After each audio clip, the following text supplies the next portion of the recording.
ओम श्री गुरु सत्ताई नमः। सभी को प्रणाम। प्रस्तुत है गुरु सत्ता के वरद पुत्रों द्वारा अभिव्यक्त कुछ अविस्मरणीय अनुभूतियां। सन 1970 से ही मैं अखंड ज्योति पढ़ता आ रहा हूँ। उससे हमेशा प्रेरणा प्रकाश प्राप्त होता रहता है। शांति कुंज पहली बार सन 1985 की जनवरी में एक मासीय शिविर में भाग लेने के लिए पहुंचा था। गुरुदेव उन दिनों सूक्ष्मीकरण साधना में थे। वे किसी से मिलते नहीं थे। उनके कक्ष में गिने चुने लोगों को ही जाने की अनुमति थी। पूज्य गुरुदेव के दर्शन नहीं हो पाए, इसका मुझे बहुत मलाल रहता था। मैं अपनी किस्मत को कोसता रहता कि इतने दिनों से मानसिक रूप से जुड़े होने के बाद भी मैंने एक बार भी आकर गुरुदेव से मिलने का प्रयास क्यों नहीं किया। पता नहीं फिर कभी दर्शन हो पाएंगे भी या नहीं। बार बार मन ही मन उनसे याचना भी करता रहता, हे गुरुदेव, किसी प्रकार कभी तो दर्शन दे दो। उसी वर्ष फरवरी की बात है। मैं पटना से गया जा रहा था। ट्रेन में बहुत भीड़ थी।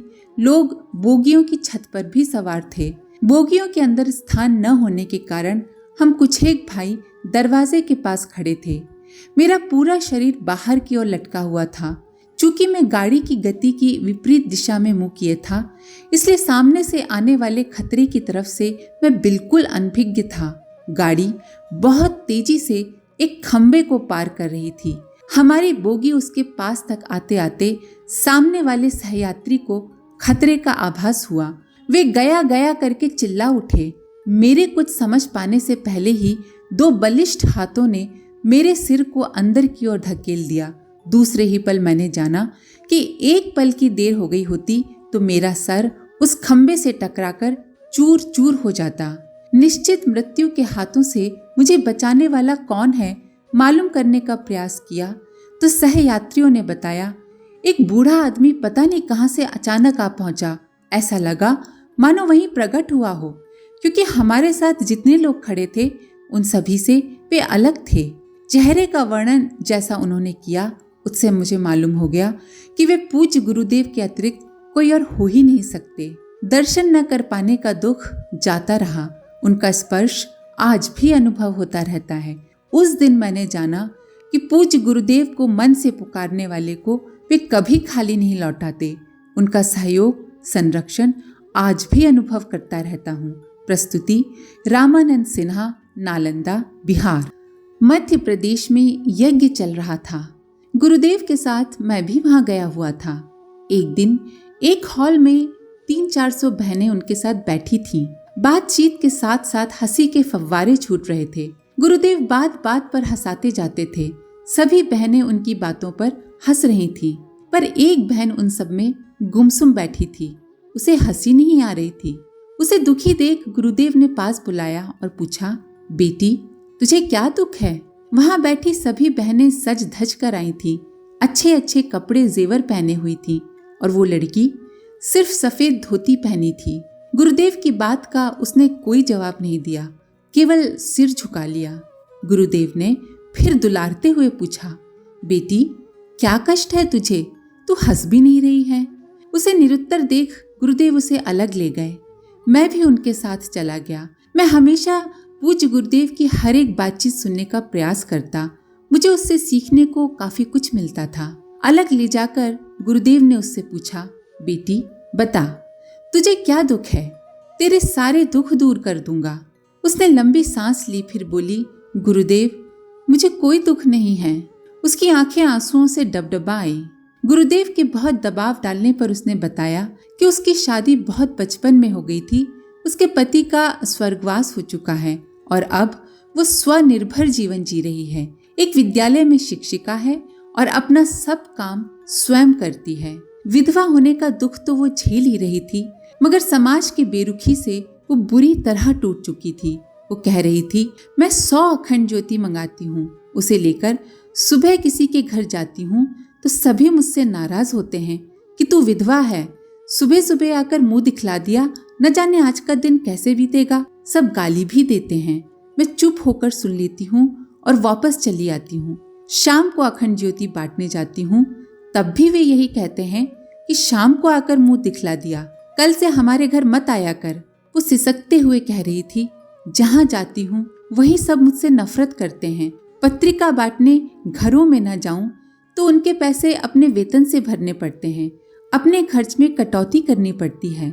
समाज की इस नफरत को लेकर जीने की इच्छा नहीं होती। कभी कभी सोचती हूँ आत्महत्या कर लूं, पर आप कहते हैं कि आत्महत्या पाप है, मगर मैं जीऊं तो कैसे। बोलते बोलते वो फूट फूट कर रोने लगी। उसके साथ साथ गुरुदेव भी रोने लगे। मेरे भी आंसू नहीं रुक रहे थे। गुरुदेव ने उससे कहा, चल बेटी मेरे साथ चल। फिर हॉल में सबके बीच आकर कहने लगे, बेटी मैं अपनी बात नहीं कहता, वेद की बात कहता हूँ। तू तो पवित्र गंगा जैसा जीवन जीती है, मेहनत करती है, लोक मंगल का कार्य करती है, ब्रह्मचर्य से रहती है। तू साक्षात गंगा है। जो तेरे दर्शन करेगा सीधे स्वर्ग को जाएगा। और जो ये सब बैठी हैं ना, यहाँ श्रृंगार करके फैशन करती हैं, बच्चे पैदा करती हैं, देश के सामने अनेक प्रकार की समस्याएं पैदा करती हैं, जो भी इनके दर्शन करेगा सीधे नरक जाएगा। गुरुदेव को इतना क्रोधित होते मैंने कभी नहीं देखा था। वे कह रहे थे, जो दुखी है उसको और दुख देना पाप है। जो ये कहता है कि विधवा को देखने से पाप लगता है, वो खुद सबसे बड़ा पापी है। बेटी तू तो शुद्ध और पवित्र है। उनकी इस बात पर वहां बैठी सभी बहनों ने गर्दन नीची कर ली। थोड़ी देर बाद गुस्सा ठंडा होने पर उन्होंने उनसे कहा, कहो बेटियों आपको क्या कहना है। इस पर किसी ने कुछ नहीं कहा। सभी शांत होकर बैठी रहीं। थोड़ी देर बाद जब उठकर जाने लगी तो मैंने दरवाजे तक जाकर उन सबसे कहा, बहनों गुरुदेव की बातों का बुरा नहीं मानना, वे गुस्से में हैं, लेकिन उनकी बातों पर विचार करना।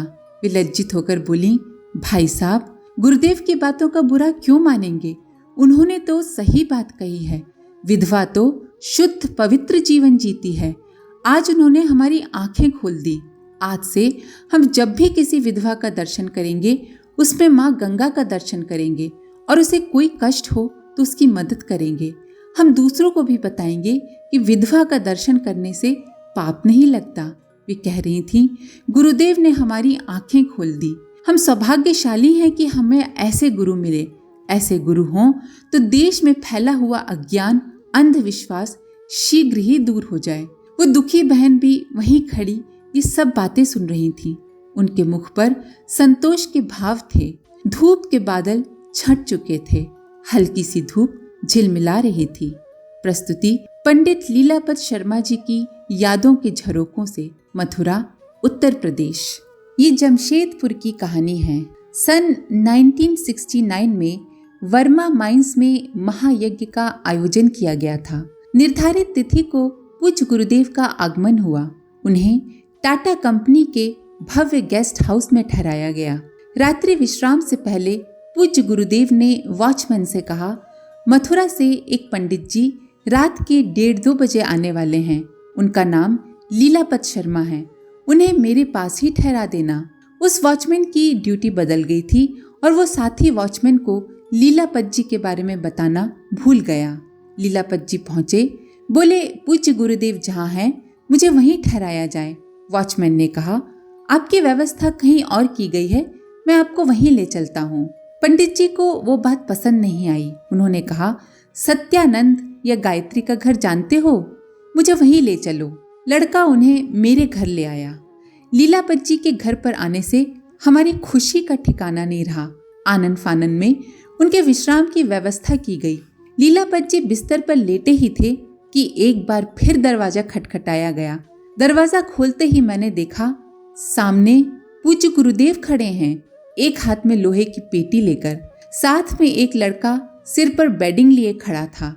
एक एक घर के सभी लोग दरवाजे पर आ गए। हम सबकी हालत ठीक वैसी ही थी जैसे भगवान श्री कृष्ण के पहुंचने पर विदुर जी की हुई होगी। हमने सपने में भी कल्पना नहीं की थी कि पूज्य गुरुदेव के चरण हमारे घर पर पड़ेंगे। गायत्री दीदी तो इतना विभोर हो गई थी कि उनकी आंखों से आंसू निकल पड़े। उन्होंने कहा, हमारे घर का तो कोना कोना अपवित्र है गुरुदेव, आप यहाँ कैसे आ गए। दीदी की बात सुनकर गुरुदेव मुस्कुराते हुए अंदर आए। एक एक कर हर कमरे में जाकर बैठे और बोलते गए, लो तुम्हारा घर पवित्र हो गया। सुबह होते होते श्री रमेश चंद्र शुक्ला तथा श्री हेमानंद जी भी पूरे कुनबे के साथ आ गए। घर में उत्सव जैसा माहौल बन गया। सबके लिए खीर बनाकर परोसी गई। पहले गुरुदेव ने चखा, फिर शुक्ला जी ने चखते ही अजीब सा मुंह बनाया। हम शंकित हुए। अचानक दीदी को याद आया कि डालडा के उस डिब्बे में नमक रखा था और उन्होंने अति उत्साह में खीर में चीनी की जगह नमक डाल दिया था। उनके उड़े हुए चेहरे को देखकर गुरुदेव ने पूछा, क्या बात है? दीदी ने अटकते हुए कहा, खीर में नमक। गुरुदेव बोले, बेटी कहाँ है नमक? ठीक तो है, तुम लोग भी चख कर देखो।